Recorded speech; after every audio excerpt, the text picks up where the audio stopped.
আসসালামু আলাইকুম। ওয়ালাইকুম সালাম। হযরত আসলে একটা বিষয় নিয়ে আলোচনা আলোচনা আসা দরকার আমাদের মাঝে যে মানে আমরা যে মনে করি যে বিবাহ বা বিবাহ বন্ধনে আবদ্ধ হই, এই ব্যাপারে কিছু মানে মনে অনেক অনেক প্রশ্ন জাগে অনেকের। যে বিবাহ জিনিসটা আসলে কি? মানে বিবাহে বিবাহে একটা নারী আর একটা পুরুষ আবদ্ধ হয় কি শুধুমাত্র তাদের জৈনিক চাহিদাকে পূরণ করার জন্য, নাকি শরীয়তের আলোকে এর আরও অনেক বিধান রয়েছে যার জন্য বিবাহটাকে শরীয়ত সম্বোধন করেছে বা বিবাহ করাকে শরীয়ত অনুযায়ী বিবাহ করা যায় বা বিবাহ একটা শরীয়ত সম্মত কাজ। এ ব্যাপারে যদি একটু বলতেন আর কি। অত্যন্ত চমৎকার একটা প্রশ্ন। এই ব্যাপারে আমাদের বাংলাদেশের বাইতুল মোকাররমের খতিব আব্দুল মালিক হাফিজাহুল্লাহ ওনার একটা লেখনী আছে যে বিবাহটা আসলে কি। আমরা আসলে বিবাহের মশালাগুলো বিবাহের পরে জানার কারণে অনেক সময় বিবাহগুলো টিকে না, লাস্টিং করে না, লম্বা সময় যায় না। বিবাহের মশালাগুলো বিবাহের আগেই জানা দরকার। যে আসলে যেটা বললেন যে বিবাহ মানেই কি শারীরিক চাহিদা পূরণ, এটার জন্যই কি বিবাহ কিনা। শরীয়ত যখন বিবাহের বিষয়টা আসে তখন বিবাহের আগে অনেকগুলো বিষয়কে নিশ্চিত করে। তার মধ্যে একটা বিষয় হচ্ছে কুফু দেখতে বলে। কুফু কি? দিনদারির ক্ষেত্রে, যে আমি যেই পরিমাণ দিনদারি ফ্যামিলিতে বিলং করতেছি, আমি যে ফ্যামিলিতে বিলং করি, আমার ফ্যামিলি স্ট্যাটাস যে অবস্থা দিনদারির লাইনে, যাকে বিবাহ করে নিয়ে আসতেছি সেও কি ওই পরিমাণ দিনদারির লাইনে আছে কিনা। তাহলে হয় কি, বিবাহ পরবর্তী একটা জীবন যেটা হচ্ছে আখেরাত আগে গোছাইতে আমার জন্য খুব কষ্ট হইতো, বিবাহের মাধ্যমে আমার জন্য আখেরাতটা যেন সহজ হয়। এখন যদি আমি দিনদার ফ্যামিলিতে থেকে যদি একটা বদ্দিন নারীকে আমার কাছে আনি, তো দেখা যাবে যে আমার আর আখেরাত গোছানি হবে না, বরং আমার আখেরাত যতটুকু গোছানো ছিল ওইটাও নষ্ট হয়ে যাবে। এই জন্য শরীয়ত বলে যে তুমি বিবাহের আগে কুফুটা দেখো, যে তোমার সাথে তার সাথে দিনদারির বিষয়গুলো আছে কিনা। আল্লাহ রসুল বলেন, আলা কুল্লুকুম রাইন ওয়া কুল্লুকুম মাসউলুন আন রাইয়াতিহি, তোমরা প্রত্যেকেই কিন্তু দায়িত্বশীল। বিবাহের মাধ্যমে আমাদের দায়িত্বটা কিন্তু আরেকটু বাড়ে। দুই পায়ের হিসাব দেওয়া লাগতো, আমি যখন সিঙ্গেল তখন আমার নিজের হিসাব দেওয়া লাগতো, কিন্তু যখন আমি বিবাহ করলাম তৎক্ষণাৎ আমার উপরে আরেকজনের জিম্মাদারি চলে আসছে। অর্থাৎ আমি আমার আখেরাত যেভাবে গোছাবো তার আখেরাতটাও গোছাইতে হবে। আমি যেভাবে দিনের উপর চলবো তাকেও দিনের উপরে পরিচালিত করতে হবে। কেন? এটা একটা জেনারেশন তৈরির একটা মাধ্যম, যা আমাদের বৈবাহিক সূত্রের মাধ্যমে আমাদের প্রজন্ম আসবে। তা আমরা যদি নিজেরা দিনের উপরে প্রতিষ্ঠিত না হই, তো পরবর্তী প্রজন্ম দিনের উপরে প্রতিষ্ঠিত হবে না। তাছাড়া সবচেয়ে বড় বিষয়, মানুষের জীবনে একটা ইউটার্ন থাকে, মানে যেখান থেকে মানুষ কামব্যাক করে। আমরা ছাত্র জমানায় প্রত্যেক শুক্রবার নিয়ত করতাম যে এই শুক্রবার থেকে আমরা কী হয়ে যাব, ভালো হয়ে যাব। তো এটা আমাদের একটা লাইফের একটা টার্নিং পয়েন্ট থাকে, প্রত্যেক শুক্রবারই নিয়ত করি, কিন্তু এটা শুক্রবার পর্যন্ত লাস্টিং করে না। এরপরে নিয়ত করি কি যে সামনের রমজান থেকে আমরা কী হয়ে যাব, ভালো হয়ে যাব। তো এক রমজানে আমরা ভালো হই, কয়েক মাস যায়, পরে আবার আমরা সেই আবার নিয়ত করি যে আগামী রমজানে ভালো হয়ে যাব। অথবা মানুষের জীবনে একটা সবচাইতে বড় টার্নিং থাকে যে আমরা হজ করে কী হয়ে যাব, ভালো হয়ে যাব। কিন্তু মানুষের জীবনের পরিবর্তনের সবচাইতে বড় গুরুত্বপূর্ণ টার্নিং পয়েন্ট হচ্ছে যে বিবাহ। বিবাহের মাধ্যমেই মানুষ তার জীবনের সমস্ত খারাপ চরিত্রগুলোকে বর্জন করে একটা নতুন জীবনে সে পদার্পণ করবেই, একটা নতুনভাবে তার জীবন শুরু করার জন্য আল্লাহ তাআলা তাকে একটা সুযোগ দেন। আর আল্লাহ রসুল নিজেই বলছেন, আর নিকাহ নিসফুল ঈমান, বিবাহটাই হচ্ছে অর্ধেক ঈমান। তাহলে আমি ঈমান কী জিনিস, দিন কী জিনিস, ইসলাম কী জিনিস, এটা না জেনেই যদি আমি শুধুমাত্র মনে করি যে আমার জৈবিক চাহিদা পূরণ করার জন্য আল্লাহ তাআলা বিবাহটাকে দিয়েছেন, তো এই সমস্ত বিবাহগুলো লাস্টিং করে না, বরং এই সমস্ত বিবাহগুলা দুনিয়াতেও পেরেশানির কারণ হয়, আর আখেরাত গোছানোর জন্য সহায়ক হয় না, আখেরাতটাকে আরও নষ্ট করে। এই জন্য আমাদের একটা কনসেপ্ট মাথায় বসাইতে হবে যে বিবাহ মানেই কিন্তু জৈবিক চাহিদা পূরণের বিষয় না। বিবাহ মানে হচ্ছে অনেক বড় একটা দায়িত্ব। দিনের উপর আমি নিজেও চলতে হবে, যাকে নিয়ে আসতেছি তাকেও দিনের উপরে পরিচালিত করতে হবে। আল্লাহ তাআলা সে যদি দিনের উপরে পরিচালিত না হয়, তার জন্য কিন্তু আল্লাহ তাআলা আমাকে আসামির কাঠগড়ায় দাঁড় করাবে, যে তোমার অধীনস্থ ছিল, তুমি তাকে দিনের উপরে পরিচালিত করলে না কেন। এই জন্য আমরা বিবাহটাকে একটা নিজের লাইফের টার্নিং পয়েন্ট, যে এটাই সর্বশেষ, যা করছি এতদিন সব কিছুকে পরিবর্তন করে সামনের জীবনে আমি একটা নতুন জীবন যাপন করব। আর এই সম্পর্কে আল্লাহ তাআলা কোরআনে একটা ভাগ্য নির্ধারণ করে দিয়েছেন বললেই চলে, সেটা হচ্ছে আত-তয়্যিবাতু লিত-তয়্যিবিন ওয়াত-তয়্যিবুনা লিত-তয়্যিবাত আল খবিসুনা লিল খবিসিন ওয়াল খবিসাতু লিল খবিসিন ওয়াল খবিসুনা লিল খবিসাত। যে যেমন চলবে তার ভাগ্যে কিন্তু নসিবে কিন্তু এমনই আসবে। তা আমরা যদি নিজেদের যৌবনটা যদি হেলায় খেলায় নষ্ট করি, তো মনে রাখতে হবে আমার ঘরে যিনি আসতেছেন তিনিও কিন্তু একই চরিত্রের একই ক্যারেক্টারের লোকই আসবেন। এই জন্য আমরা এখন থেকেই যৌবনের হেফাজত করা, সমস্ত প্রেম ভালোবাসা সব কিছুকে জমায়া নিজের স্ত্রীকে দেওয়া, তাহলে হয় কি এই বিবাহটা লাস্টিং করে, নিজেদের ভিতরে মহব্বত থাকে, একদম বৃদ্ধ বয়স পর্যন্ত এই বিবাহটা লাস্টিং করে। আর যদি আমি এখনই যদি আমার এই প্রেম ভালোবাসা এই যৌবনের চাহিদাগুলোকে যদি আমি অন্য পথে যদি খরচ করি, তো দেখা যাবে যে বিবাহের পরে সপ্তাহখানিক ভালো লাগবে, এরপর আমার নিজের স্ত্রীকে আমার কাছে ভালো লাগবে না। অথচ এটাই একমাত্র বৈধ পন্থা, এবং প্রত্যেকবার তার কাছে যাওয়া, তার সাথে সহবাস করা, আল্লাহ তাআলা এটাকে বলছেন এটা সদকা, এক একটা সদকা, অনেক বড় নেকির কাজ।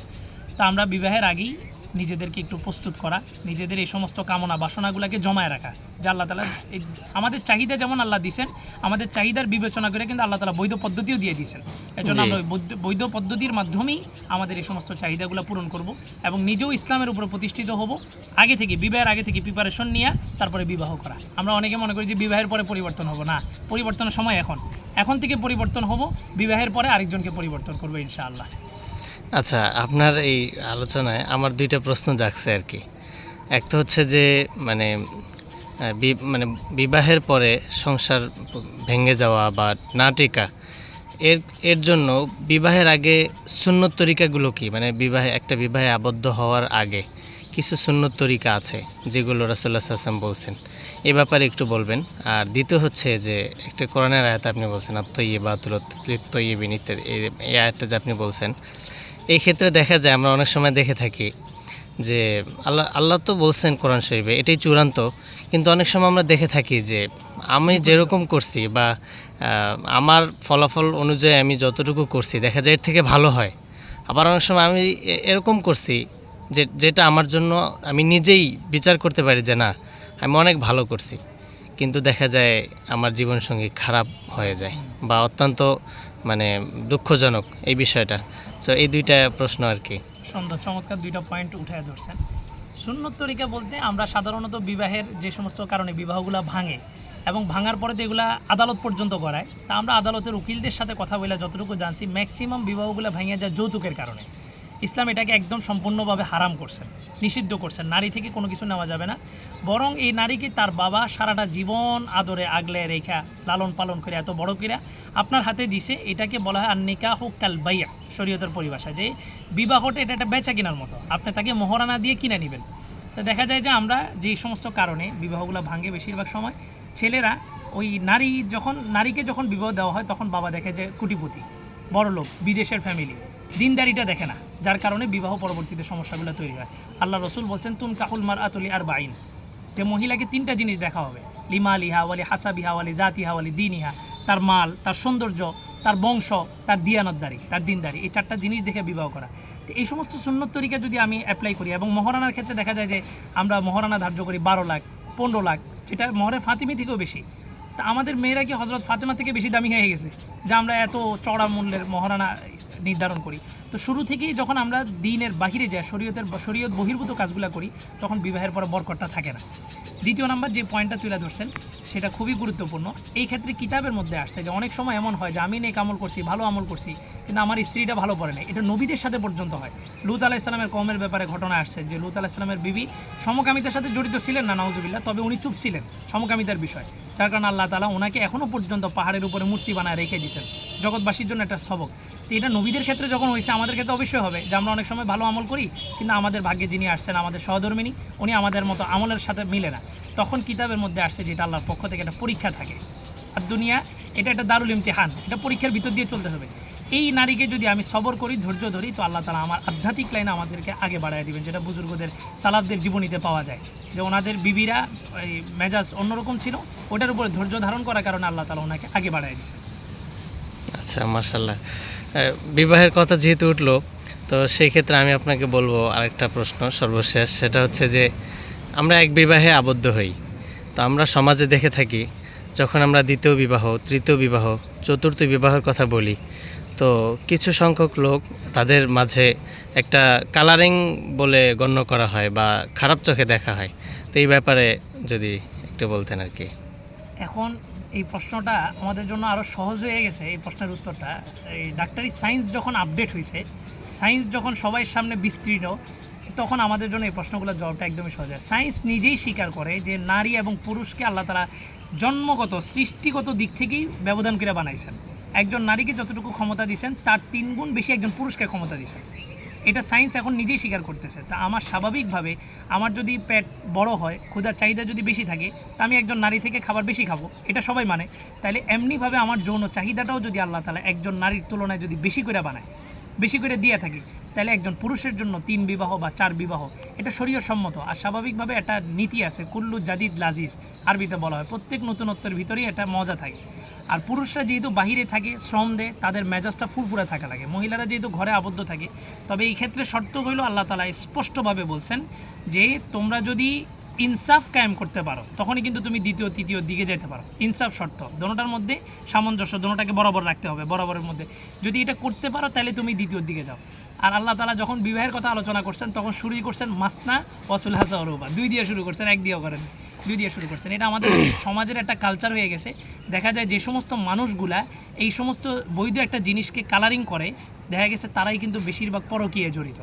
মানে বিবাহ পরবর্তীতে অন্য নারীদের সাথে তাদের সম্পর্ক আছে, কিন্তু তারা টকশোতে আইসা এই জিনিসটাকে খুব ইয়া করে ধরে যে হুজুররা বৈধ পদ্ধতিতে আগে, এটা তাদের সহ্য হয় না, কিন্তু অবৈধ পদ্ধতিতে বহু পতিতালয় আমাদের দেশে খোলা আছে, এটা তাদের দৃষ্টিতে পড়ে না।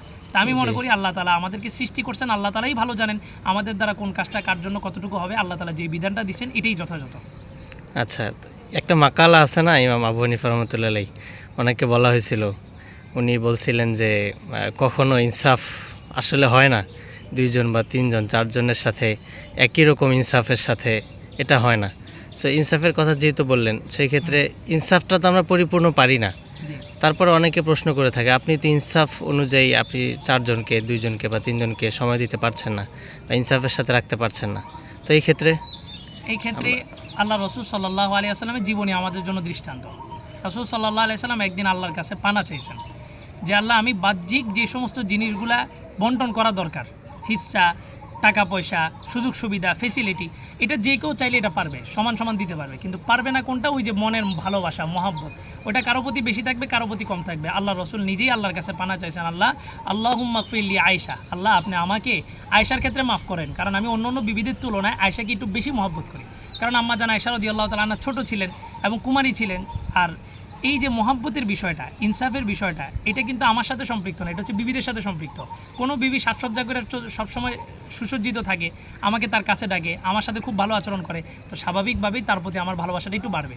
আর কোনো বিবি এলোমেলো চলে, কোথাও বেড়াইতে গেলে তখন সাইজা গুজা যায়, আমার সামনে সাইজা গুজা থাকে না, তো স্বাভাবিকভাবে তার প্রতি আমার মহব্বতটা একটু কম থাকবে। তো ইনসাফের বিষয়টা মালি হিস্সার দিক থেকে, সম্পত্তি বন্টনের দিক থেকে এটা পুরুষরা পারে, এটা করতে পারবে, এটা হাতের নাগালের ভিতরে আছে।